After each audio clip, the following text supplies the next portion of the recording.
عليه الصلاة والسلام. صدق الله العلي العظيم وصدق رسوله النبي الكريم.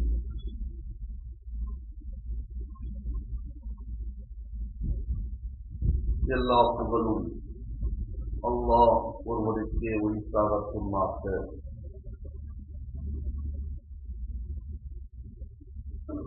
இறையில்லமாக அபத்துல்லாவையும் இறை ரசூல் ஸல்லல்லாஹு அலைஹி வஸல்லம் அவர்களுடைய ரௌஸா ஷரீஃபையும் அல்லாஹ் தஆலா நம் அனைவருக்கும் மீண்டும் மீண்டும் ஜியாரத்து செய்வதற்கான சந்தர்ப்பத்தை தந்தருவானாக.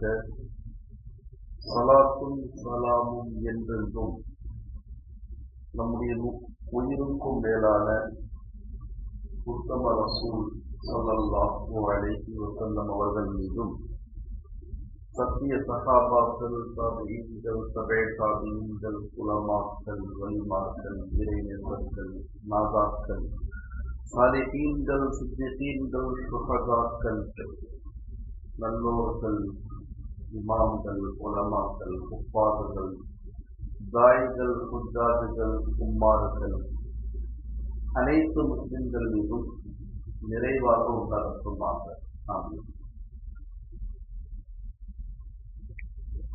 அல்லாஹ்வின் நல்லடியார்களே, பெரியவர்களே,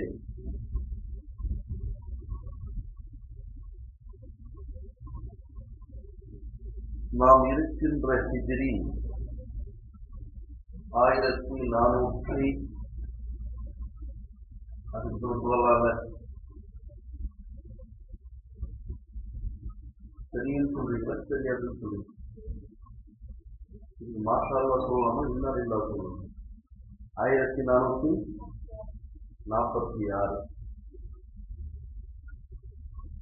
இத்தனை வருடம் கழித்து நாம் வாழ்ந்து கொண்டிருக்கின்றோம். போன வாரம் என்ன செஞ்சோன்னு நமக்கு தெரியல. வயதாக வயதாக மறதி அதிகமாகுது. ஒரு யோசிச்சு பாருங்க, 1446 வருடத்திற்கு முன்னால் எந்த ஹஜ் இருந்துச்சோ அந்த ஹஜ் தான் செஞ்சுட்டு இருப்போம். எந்த உம்ரா இருந்துச்சோ அந்த உம்ரா தான் செஞ்சுட்டு இருப்போம். எந்த தொழுகை இருந்ததோ அந்த தொழுகை தான் நாம் செஞ்சுட்டு இருப்போம். நோம்பாக இருக்கட்டும், ஜகாத்தாக இருக்கட்டும். அப்ப இதற்கு நடுவுல இத்தனை வருடங்கள் கழிந்திருக்கின்றன. இருந்தாலும் பாதுகாப்பாக இருக்கிறது என்பதில் எவ்வித சந்தேகம் இல்லை. இதை பாதுகாப்பாக கொடுப்பதற்கு ஒரு மிகப்பெரிய போராளிகளுடைய பட்டியல் இருக்குது.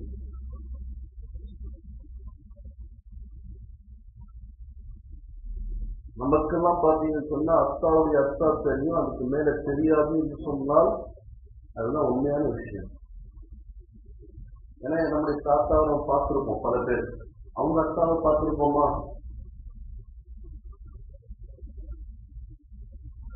யோசிச்சு பாருங்க, இருந்திருக்காங்கல்ல.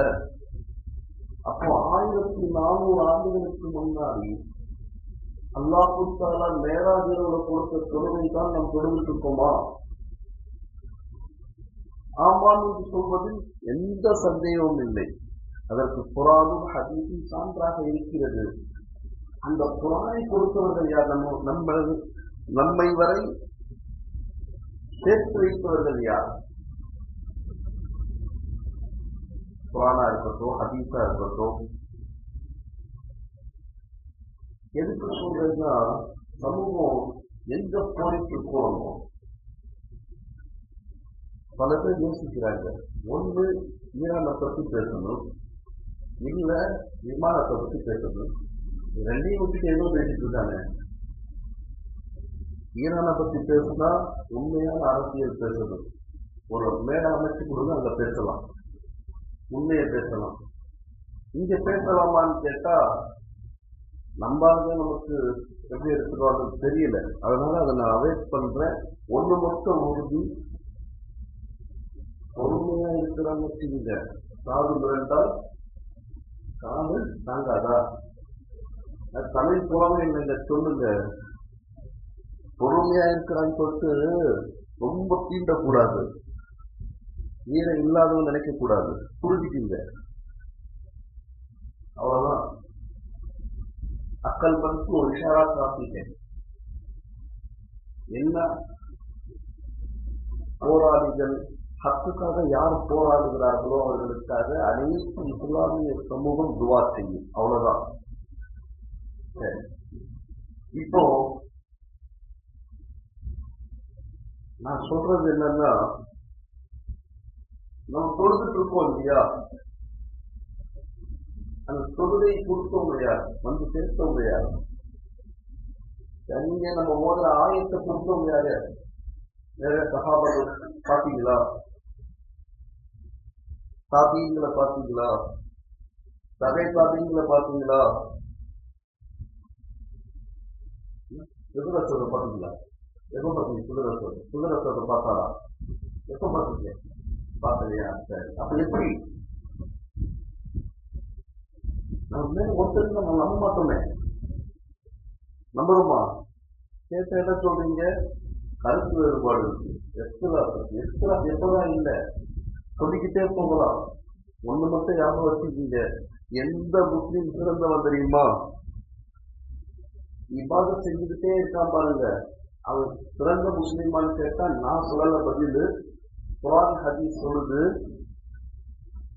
இபாதத் செய்யக்கூடிய 1000 ஆபிதை விட, எத்தனை 1000 ஆபிதுகளை விட, ஆபிதுகளை இபாதத் செய்யறவன் மார்க்க ஃபிக்ஹை, ஷரியத்துடைய சட்ட திட்டங்களை ஃபிக்ஹ் அறிந்தவன் ஷைத்தானுக்கு கடுமையா இருப்பான். ஒரே ஒரு நபர், ஃபகீஹுன் வாஹிதுன், ஒரே ஒரு ஃபகீஹ், एक ही टेक्स्ट बस दार, कुरान हदीस को जो समझा है वो अशद्दु अला शैतान, शैतान के लिए भारी बन जाएगा, मिन अल्फी आबिदीन, 1000 इबादत गुजार बंदों से. ரெண்டு சொல்லிட்டல, நமக்கு பல பேர் விளங்காது. இது உதாரணம் கூட சொல்லணும், கொஞ்சம் யோசிச்சு பாருங்க. எல்லா நபிமார்களும் ஃபகீஹ், அல்லாஹ்வை அறிந்தவங்க, குர்ஆன் ஹதீஸை விளங்கினவங்க, அவங்களுக்கு வழங்கப்பட்ட கிதாபை விளங்கினவங்க, விளங்கி இருந்தனால்தான் நமக்கெல்லாம் தெரிந்த உதாரணத்தை சொல்லி நம்ம மேல போறேன். 70 கல்லடிப்பாங்க, அடிப்பாங்களா இல்லையா, ஹஜ்ல 70 கல்லடிப்பாங்க. 70 கல்லு யாருக்கு அடிக்கிறது, சைத்தானுக்கு அடிப்பாங்க. அந்த இடத்துல ஒரு சம்பவம் இருக்குது. சைத்தான் மனதை எடுத்தான். யாருடைய மனதை, இஸ்மாயில் அலைஹிஸ்ஸலாமுடைய மனதை. இஸ்மாயில் அலைஹிஸ்ஸலாம் ஒரு 10-12 வயசு உள்ளவங்க, ஃபகீஹாக இருப்பதின் காரணமாக எங்க அத்தா அழைச்சிட்டு போறாருந்தா அவர் நபி, அல்லாஹ்வுக்கு துரோகம் செய்ய மாட்டார், போயிடு, இதுதான் ஃபகீஹ். புரியுதா புரியலையா? அவங்க சைத்தானுடைய சூழ்ச்சியில வந்தாங்களா, வரல. இதுதான் ஃபகீஹ். இந்த ஃபிக்ஹ் நமக்கு வர வேண்டும். இந்த ஃபிக்ஹ் வந்துட்டா எவனால வெட்டினா கூட நல்லா வெட்டுப்பான்னு சொல்லுவோம். நம்ம படிச்சிருப்போம், கேட்டிருப்போம். என்னன்னு அந்த காலத்துல ஆபரேஷன் பண்றதுக்கு என்ன பண்ண மாட்டாங்க, அனுப்பியாவா, அது தர மாட்டாங்க. நான் சொல்லுறேன், நீ என்னுடைய கையை வெட்டிக்கோ, என் ஆபரேஷன் பண்ணிக்கோன்னு பல சஹாபாக்கள் சொன்ன வரலாறுகள் இருக்குது. என்ன அர்த்தம், அவர் முசல்லி கிடையாது, ஃபகீஹ். நம்ம என்ன modern technology Muslims, modern technology Muslim. ஜுப்பா தேசோ கைசா ஹை, இதை வச்சு என்ன பண்ண முடியும், சொர்க்கத்தை வாங்க முடியுமா? கொஞ்சம் யோசித்து பாருங்க. இந்த ஜுப்பாவுக்குரிய வாழ்க்கை இருக்குது நமக்கு, தாடிக்குரிய வாழ்க்கை இருக்குது நமக்கு. பேசுறதெல்லாம் பொய், செய்யறதெல்லாம் ஹராமான வியாபாரம், இல்ல ஹலாலான வியாபாரத்துல ஹராம சேர்த்துக்குவோம். பரவாயில்லா, ஜர்ராச்சுனா கொஞ்சம் யோசிச்சு பாருங்க. அதே மாதிரி சைத்தானுக்கு வேலை ஆதரவு சொல்லிட்டு எங்க போனா, நம்முடைய அம்மா கிட்ட போயிட்டான், ஹாஜிரா அலைஹிஸ்ஸலாத்து. போனா இல்லையா, உங்க கணவர் உங்க மகனை எங்க அழைச்சிட்டு போறா தெரியுமா, ஊருக்குள்ள ஊருக்குள்ள கொல்ல போறாரு. அப்ப அவங்க என்ன சொன்னாங்க, என் கணவர் நல்ல கணவர் சொல்றதை விட ஒரு உத்தம ரசூல் அல்லாஹ் சொன்னது எதுவும் செய்ய மாட்டாங்க. அவங்க இந்த விஷயத்தை இதுதான் சித்து, இதுதான் சித்து. தாவத்துடைய வேலையில நம்ம சித்து வர வேண்டும், ஆலிமியத்துல சித்து வர வேண்டும். ஒரு முஸ்லீமா இருக்கக்கூடாது, முஃபக்கிஹா இருக்கணும். ஒரு நோய் வந்துருதுங்க, பல்லு வலின்னு வச்சுக்கோங்க, எந்த மருத்துவர் அணுகலாம் எவ்வளவு நம்ம டிஸ்கஸ் பண்றோமா இல்லையா? மார்க்க சட்டங்களுக்கு நமக்கு ரோல் மாடல் யாருங்க? என்னங்க புகாரியா? ரைட்டு, நல்ல விஷயம் தானே. அதுவும் இல்லையே. புகாரியுடைய பேர் என்ன தெரியுமா? புகாரின்னு சொல்றவங்க எல்லாம் நிறைய பேர் இருக்காங்க, நானும் இருக்கேன். அவரை விட பெரிய வழி உலகத்திலே எனக்கு தெரிஞ்ச யாரும் இல்லை. அசஃபுல் குதுப் பாத கிதாபில்லா சஹீஹுல் புகாரி.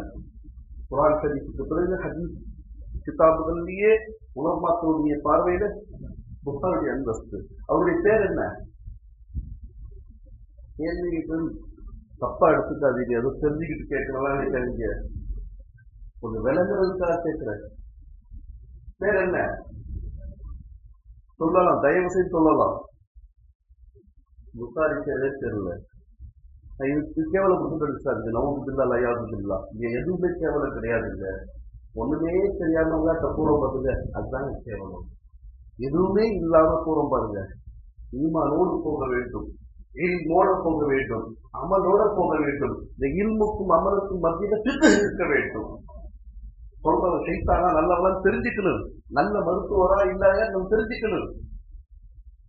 எல்லா காலத்திலும் கருத்து வேறுபாடு இருக்குது, எல்லா காலத்திலும் கருத்து வேறுபாடு இருக்குது, சொல்லிக்கிட்டே போக முடியும். ரசூலுல்லாஹ் இருந்துட்டாங்க, ஒரு யுத்தத்துல நிறைய ஹாஃபிஸ்ல இறந்துட்டாங்க. ஒரு யுத்தத்துல ஜிஹாதுல நிறைய ஹாஃபிஸ்ல இறந்துட்டாங்க. உமர் ரலியல்லாஹு சொன்னாங்க, சித்திக் அக்பர்ட்ட குர்ஆன் தனித்தனியா இருக்குது, அதை ஒன்று சேர்க்கறதுல பாதுகாப்பா இருக்காது. சித்திக் அக்பர் சொன்னாங்க, எந்த காரியத்தை ரசூலுல்லாஹ் செய்யலையோ நான் செய்ய மாட்டேன்னு சொன்னாங்க. முதல்ல சொன்னாங்களா இல்லையா? கருத்து வேறுபாடு வந்துச்சா இல்லையா? இக்திலாஃபு ஸஹாபா ரஹ்மத்துன், இக்திலாஃபுல் அன்பியா ரஹ்மத்துன், இக்திலாஃபுல் உலமா ரஹ்மத்துன். இக்திலாஃப் இருக்கலாம், ஹிலாஃப் இருக்கக்கூடாது. இக்திலாஃப் வேற, இக்திலாஃப் வேற. அவையா சொல்றதுக்கு இது ஹிலாஃப். இங்க நம்ம எதிர்க்கிறோம் சொன்னா அதுக்கு ஆதாரம் இருக்க வேண்டும். அதுக்கப்புறம் எந்த தொலைநோக்கு பார்வையும் உமர் ரலியல்லாஹு தஆலா சொல்றாங்கன்னு சொல்லிட்டு சித்திக் அக்பர் உணர்ந்தார்கள், குர்ஆனை ஒன்று சேர்த்தார்கள். இல்லைன்னா இந்த குர்ஆன் நமக்கு இந்த வடிவத்துல கிடைச்சிருக்காது. கொஞ்சம் யோசித்து பாருங்க. அதே மாதிரி ரசூலுல்லாஹ்வுடைய காலத்திலேயே குர்ஆனையும் ஹதீஸையும் பல சஹாபாக்கள் எழுதியிருக்காங்க, நபி அனுமதிச்சிருக்காங்க. அப்துல்லா பின் உமர் ரலியல்லாஹு தஆலா அன்ஹுமா ஹதீஸ் எழுதிருக்காங்க, மனப்பாடம் பண்ணியிருக்காங்க. அவங்க ஒரு நூலே உருவாக்குனாங்க, ஹதீஸுடைய நூல். அந்த நூலுக்கு பேர் என்ன தெரியுமா? சாதிகா, உண்மையான நூல் அர்த்தம். ஹதீஸ், ஒன்லி ஹதீஸ். ஹஜ்ரத் அலி ரலியல்லாஹு தஆலா எழுதியிருக்காங்க. கொஞ்சம் யோசிச்சு பாருங்க. நமக்கு மேல ஒருத்தரும் இல்லை, ஆனா 1446 வருடங்கள் ஆயிடுச்சு. அதே தொழுகை நான் தொழுகிறேன், எப்படி சொல்ல முடியும்? அதே மாதிரி நான் சாப்பிடுறேன்னா அதுக்கு தொடர்பு இருக்கணுமா இல்லையா? அதற்கான தொடர்புக்கான எல்லா வழியும் நம்மகிட்ட இருக்குது, நாங்க பண்ணிக்க மாட்டோம். ஏன்னா ஆசிரியத்தை புத்திகள் கிடையாது. என் தொழுகை ரசூலுல்லாஹ்வுடைய தொழுகையா இருக்கணுமா இல்லையா? என் நோன்பு ரசூலுல்லாஹ்வுடைய நோன்பாக இருக்கணுமா இல்லையா? சொல்லிக்கிட்டே போக முடியும். எக்ஸ்ட்ராப் எல்லா காலத்திலையும் இருந்திருக்கு. நபிமார்களுக்கு மத்தியில எக்ஸ்ட்ராப் இருந்திருக்குது. நடுவில் ஒரு விட்டுட்டேன் புகாரியுடைய பேரை. ஜும்மா முடியறதுக்குள்ள யாரும் சொல்லிக்கலாம், அதுக்குள்ள யாரும் கூகுள் தட்டி விட்டுருக்குல்ல. இது ஒரு ஷைத்தா இருந்தாங்க. அது நல்ல விஷயத்தை கொடுக்கும்போது அல்ஹம்துலில்லாஹ் அல்ஹம்துலில்லாஹ் பார்த்தாச்சா? சரி சரி. சில பேர் கூகுளை பார்த்து கூட இல்லைங்க வேறமா தெரிஞ்ச பேர் புகாரின்னு இல்லையே. என்ன பேர் தெரியுமா? சொல்லிடுறேன் நானு. முகமது பின் இஸ்மாயில் பேர் பாருங்க, 2 நபியுடைய பேர். முகமது பின் இஸ்மாயில், அவங்க அத்தாவுடைய பேர் இஸ்மாயில், இவர் பேர் முகமது. உண்மையிலே ரசூலுல்லாஹ் கூட முகமது பின் இஸ்மாயில் தானே? அப்பா சொன்னீங்களே, ரசூலுல்லாஹ் முகமது இஸ்மாயில் தாங்க. பாருங்க, இமாம் புகாரியுடைய தற்செயலாக இருக்கிற பேரே அதான், முகமது பின் இஸ்மாயில். சொல்லக்கூடிய நோக்கம் என்ன தெரியுமா? அவங்க ஒவ்வொரு ஹதீஸா சேர்க்கும் போது சஹீஹா சேர்த்துட்டு சொல்லுவாங்களாம், தொழுதுட்டு அந்த ஹதீஸ் சேர்ப்பாங்களாம். அல்லாட்ட கேட்பாங்களாம், ஏன்னா இந்த தவறு இருந்தா எடுத்துறியா அல்லான்னு. இப்படிப்பட்ட ஒரு பெரிய ஒரு நம்முடைய வாழ்க்கையில இல்லையே. அதுதான் வருத்தமான செய்தி. நான் சொன்ன நோக்கம் என்னன்னா, நபிமார்களிடத்துல இஸ்லாம் இருந்துச்சு. சுலைமான் அலைஹிஸ்ஸலாம், தாவூத் அலைஹிஸ்ஸலாம் 2 பேருக்கு உறவு இருக்குதா இல்லையா? தந்தை மகன். தாவூத் அலைஹிஸ்ஸலாம் தந்தை, சுலைமான் அலைஹிஸ்ஸலாம் மகன். சூரத்துல் அன்பியால தெளிவா அல்லாஹ் சொல்வானா என்று சொல்லியிருக்கேன்னு நினைக்கிறேன். ஒரே தீர்ப்புக்கு 2 விதமான பத்துவா கொடுப்பாங்க. சுருக்கமா சொல்றேன், ஒரு ஆடு இரவு நேரத்துல ஒருத்தருடைய பயிரை சாப்பிடுச்சு. தாவூத் அலைஹிஸ்ஸலாம் அந்த பயிர்கார போயிட்டான், இவருடைய ஆடு நாசம் பண்ணிருச்சு, என்ன செய்யறதுன்னு கேட்கும் பொழுது, அந்த ஆட்டையெல்லாம் அவர்கிட்ட கொடுத்துருங்க, இதுதான் பத்துவா. இந்த பயிர் நாசம் செஞ்சதுக்கு பதிலாக மேய்ஞ்ச ஆடு உனக்கு சொந்தம் சொல்லிட்டு போயிட்டாங்க. இப்போ ஆடை பறி கொடுக்க வரான், எப்படி வருவான்? மகிழ்ச்சியா வருவான், வருத்தத்தோட வருவான். சுலைமானத்துல பாக்குறாங்க, என்ன விஷயம் இந்த மாதிரி? யார் சொன்னா? தாவூத் அலைஹிஸ்ஸலாம் வாப்பா. சரி, பிரிச்சாங்க. என்கிட்ட நீ முதல்ல வந்திருந்தா 2 பேருக்குமே நஷ்டம் இல்லாத பண்ணியிருப்பேன். இங்க உனக்கு நஷ்டமாயிருச்சு, அவனுக்கு நஷ்டமாயிருந்து அது லாபமாயிருச்சு அப்படின்னாங்க. அவன் மறுபடியும் போறான். யார்கிட்ட? தாவூத் அலைஹிஸ்ஸலாம்கிட்ட. மகனார சந்திச்சு இப்படி சொன்னாரு. அப்படியா? தாவூத் அலைஹிஸ்ஸலாம் வாப்பா, அத்தா, அப்பா, அபுல், டேடி, மம்மி, என்ன வந்தது? குர்ஆனுக்கு ஹதீஸுக்கு தொடர்பில்லாத ஒரு சமூகத்தோடு வாழ்ந்துட்டு இருக்கோம். இப்படி நானும் தான். நீங்க ஆர்வம் இருந்தாலும் நம்ம பண்ண முடியும். சரி, விடுங்க. தாவூத் அலைஹிஸ்ஸலாம் போறாங்க சுலைமானத்தை பார்க்க. போயிட்டு, என்னப்பா இப்படி சொன்னியாமப்பா? ஆமா வாப்பா, நான் பத்துவா கொடுத்துதான் 2 பேருக்கும் பஸ்ட் ஏற்பட்டது. என்ன பத்துவான்னு கேட்டாங்க. அந்த பயிர்கள் சரியாவதற்கும் அந்த ஆட்டுக்காரன் அந்த வேலை செய்யட்டும். சாரி, அந்த ஆட்டுக்காரருடைய ஆடுகள் அவர்கிட்ட இருக்கட்டும். யார்கிட்ட? வயலுக்கு நிலத்துக்குரிய வந்துட்டு அந்த ஆடுகள்லாம் இருக்கும். அந்த நிலத்துக்காரன் என்ன பண்ணுது? அந்த ஆட்டுல கிடைக்கக்கூடிய பால் லாபங்கள்லாம் எடுத்துக்குவான். பயிர் சரி செஞ்சுக்கிட்டே இருப்பாங்க. யாரு? ஆட்டுக்காரன். பயிர் சரியான பிறகு ஆட்டுக்காரனுக்கு ஆடு போயிடும், பயிர்காரனுக்கு பயிர் போயிடும்.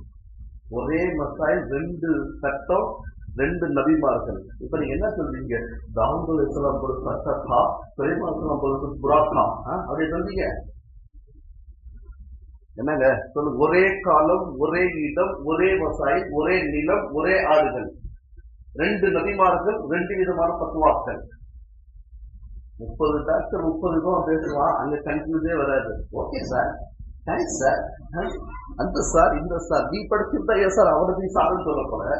உனக்கு எதுவுமே இல்லையே, உலக கல்வியும் இல்ல, ஆக்கிரக்கூடிய கல்வியும் இல்ல, என்ன இருக்கு சொல்லிடுவேனா? அப்புறம் இதை மட்டும் பிடிச்சுக்கோங்க பாருங்க.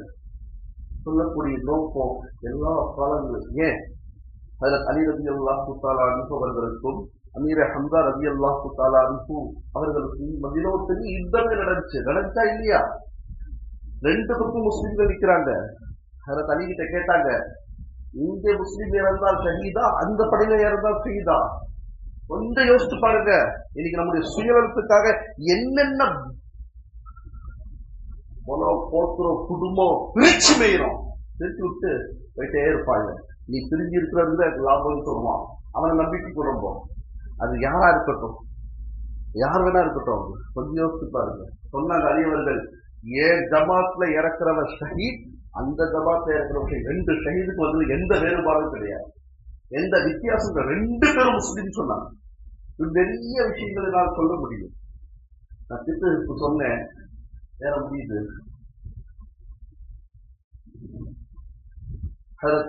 அபூ ஹனீஃபா ரஹிமஹுல்லாஹ் உங்களுக்கு சொல்ற கேட்டுக்கிற சுருக்கமா, புகாரியுடைய மாணவர் தான் முஸ்லிம், புகாரியுடைய மாணவர் தான் திர்மிதி, அபூதாவுடைய உஸ்தாத் தான் அஹ்மத் பின் ஹம்பல். இன்னைக்கும் மக்கா மதீனா ஹம்பலி தான். நம்பாதவங்க போகையாக நமக்கு என்ன சொல்லதான் முடியும், செய்யதான் முடியும் இல்லையா? குர்ஆன் ஹதீஸை கத்துங்க. இமாம் புகாரி தனியாகவே ஈஸியாக செஞ்சாங்க. அந்த ஆற்றல் அவங்களுக்கு இருந்துச்சு. அந்த ஆற்றல் நீங்க வளர்க்கறதில்லை, யார் வேணாலும் சொல்ல போறா, யாரும் தடுக்கல உங்களை. உண்மையான முக்மீனாக வாழ்ந்து இறக்கிறது இதுதான் நோக்கம். அபூ ஹனீஃபா ரஹ்மத்துல்லாஹி அலைஹி ஓதி கொடுத்தே இருப்பாரா, டக்குன்னு எந்திரிச்சிருவாரா, மறுபடியும் உட்கார்ந்து ஓதி கொடுப்பாரா, மறுபடியும் எந்திரிச்சிருவாரா. இதே மாதிரி நடந்துட்டே இருக்கான். மாணவர்கள் கேட்டாங்களா, என்ன? என்னுடைய உஸ்தாதுடைய மகன் பந்து விளையாடிட்டு பந்து போகும்போது என் முன்னாடி வந்துடுறான். அவன் வந்தவுடனே என்னுடைய உஸ்தாதுடைய மகன் வரான்னு நான் எந்திரிச்சு நிற்கிறேன். இன்னைக்கு உஸ்தாட்ட பேசாதவங்க எத்தனை பேர் இருக்காங்க தெரியுமா? உஸ்தாத் அவரு நம்பாத்தி பாசத்தாப்பா பாக்கஸ்ராபி பாகம்மா அப்படின்னு சொல்லி கொடுத்து உஸ்தாது ஆரம்பிக்கிறேன்னா கொஞ்சம் யோசிச்சு பாருங்க. யாருக்கு படிச்சாங்க? அபூ ஹனீஃபா ரஹிமஹுல்லாஹ். மழை பெய்யுது, நிழல் தரக்கூடிய ஒரு வீடு இருக்குது, நிறைய பேர் இருந்தாங்க. சில வீடுகள்ல பார்க்குற பணக்கார வீடாக இருக்கும், நிழலுக்கு நிற்க கூட முடியாது. பார்த்துருக்கீங்களா? வெளியே கொண்டே வந்திருக்க மாட்டான் செட்ட. ஏழை வீட்டு தெருவில் போய் பாருங்க, எந்த வீட்டில் தான் நிற்கலாம். பெரிய கொடை வெள்ளல் விஐபி ரோடு அது. சரி விடுங்க.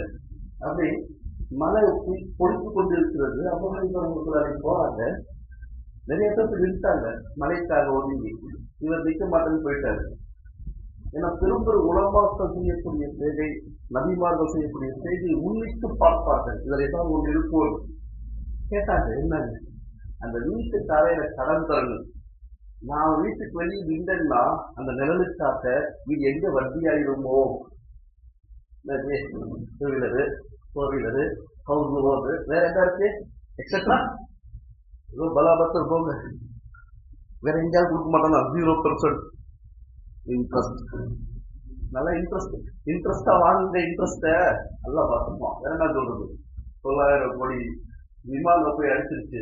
900 கோடி அடிச்சது 900 கோட்ஸா. எனக்கு தெரிஞ்சு உங்களுக்கு தெரிஞ்சிருந்தீங்க. அன்படு ஜாகின்லாம் 6வது படிச்சவன். சரி போங்க, என்ன சொல்றது? புரியுதுங்களா மக்களே? இதுதான் வாழ்க்கை. சிரிக்க வேண்டும். ஒன்னே ஒரு சொல்லி நான் முடிக்கிற ஒரே. ஒரு சபையில கேட்டாங்க ஒரு நபரை பத்தி, நீங்க என்ன சொல்றீங்க? எல்லா உலமாக்கள் உட்கார்ந்துருக்காங்க. அந்த நபர் மையத்தை சாப்பிடுறாரு. என்னது சாப்பிடுறது? இது மையத் கிடத்த சாப்பிடுறாரு. ஒண்ணு தொழுதா ருக்கு செய்யறதில்லை, சர்தா செய்யறதில்லை. ருக்கு சர்தா இல்லாத தொழுதே தொழுறாரு. அல்லாவுக்கு பயம் இல்லை, நரகத்தை பார்த்து பயம் இல்லை, சொர்க்கத்துக்கார ஆசை இல்லை. எப்படி சூப்பரான தங்களை பார்க்காத விஷயத்துக்கு சாட்சி சொல்றாரு. சித்துனாக விரும்புறாரு. எதை விரும்புறாரு? சித்துனாக விரும்புறாரு. இந்த நபரை பற்றி உலமாக்கள் மத்தியில என்ன பத்துவான்னு கேட்கப்பட்டது. உலமாக்கள் உடனே சொன்னார்கள், என்னால செய்வாங்க, காப்பி, அவன் காப்பி இல்லை, அல்லாவுக்கு பயப்படாதவர். அந்த மஜ்லிஸ்ல அபூ ஹனீஃபா ரஹிமஹுல்லாஹ் இருந்தாங்க. நான் சொல்றது என்னன்னா, சித்து வளர வேண்டும் என்று சொன்னால், தாபத்தோடு சித்து வளரணும்னா நம்ம அல்லாவுடைய நம்பிக்கை வச்சுட்டு அந்த குர்ஆன் ஹதீஸை நல்லா ஆய்ந்து பாருங்க, ஆய்வு செய்யுங்க. சித்து வரும். இதுல என்னென்ன சொல்றான் அல்லாஹ், ஹதீஸ்ல என்னென்ன சொல்லப்படுது, மிஸ்வாக்ல என்னென்ன, மிஸ்வாக்ல கோல்டுக்கு ஒரு விசேஷம் இருக்குங்க, தெரியுமா உங்களுக்குலாம்? மிஸ்வாக் செய்யறதுனால சளி எடுக்குது மிஸ்வாக். நான் குர்ஆன் ஹதீஸுடைய அடிப்படையில் சொல்றேன். டாக்டர் சொன்னா எடுத்துக்குவோம், நீ சொன்னாலாம் எடுத்து எடுப்போம் அப்படின்னா நம்ம என்ன பண்றது? நல்லா எடுத்து பாருங்க, நீங்க ஆய்வு செய்யுங்க. இப்ப சொன்னதுக்கு என்ன பதில்? அபூ ஹனீஃபா ரஹிமஹுல்லாஹ் சொன்னாங்க, உண்மையான முஸ்லிம், உண்மையான முஸ்லீம் சொன்னாங்க. எப்படிங்க? முதல்ல சொன்னது என்ன? சொர்க்கத்தை விரும்பல. ஜன்னத்தி ஆர்வதகி அல்லாஹ்கி ஆர்வதே. சொர்க்கத்தை விரும்பல, சொர்க்கத்தை படைத்தவரை விரும்புறாங்க அப்படின்னு அர்த்தம். சொர்க்கம் வேணுமா அல்லாஹ் வேணுமாங்க? அப்புறம் என்ன? சொர்க்கத்தை நீங்களும் தான் விரும்பல, உங்களே இல்லையா? நீங்களே சொல்லிட்டு. ரெண்டாவது, நரகத்துக்கு பயப்படல. நான் அல்லாஹ் பயப்படுறாங்க, நரகத்தை பயப்படல. ஏன்னா நரகம் படைக்கப்பட்டது, அல்லாஹ் படைத்தவர். மூணாவது கேள்வி, அல்லாஹ் பயம் இல்லை அதானே? இது சொல்ல விட்டுட்ட ஒரு பயம் இல்ல. அதை ஒருத்தர் போன் பண்ணி கேட்கறாங்க, என்ன கடைசி பயிர் சொல்ல டைம் இல்லதான், இதான் பிரச்சனை எனக்கு. அல்லாஹ் பயப்படல. இப்ப கூட சொல்ற அல்லாஹ் பய தேவை இல்லை, அல்லாஹ் பயப்பட அவசியம் இல்லை. இப்படி சொல்லிட்டு முடிச்சா என்ன ஆகும்? இது ஒரு வார்த்தை போதும் ஆகிட்டு போறது இல்லையா? அந்த மாதிரிதான் வாழ்ந்துட்டு இருக்கோம். அல்லாஹ்வுக்கு பயம் இல்லைன்னா என்ன அர்த்தம்? அல்லாஹ் யார் மீதும் அநியாயம் செய்ய மாட்டான். அநியாயம் செய்யாத அல்லாஹ் எதுக்கு பயப்படல? புரியலையா?